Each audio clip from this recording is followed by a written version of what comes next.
سے پہلے میں قاری اسلم صاحب سے چند اشعار نبی اکرم صلی اللہ علیہ وسلم کی شان میں پڑھوانا چاہتا ہوں.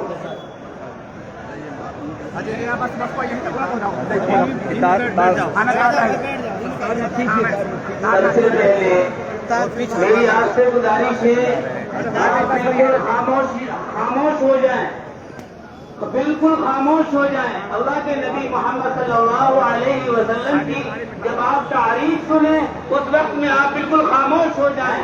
یہ حق ہے. سلام پیش کرتا ہوں آپ کو, جیسے ابھی مفتی صاحب نے فرمایا آپ اپنی آخرت بنانے کے لیے آئے ہیں, آپ کے اندر ایمان ہے, آپ اس لیے یہاں اللہ کے نبی محمد صلی اللہ علیہ وسلم کی شان میں جو گستاخی کی ہے اس کی وجہ سے آپ یہاں حاضر ہوئے ہیں. بالکل خاموش ہو جائیں.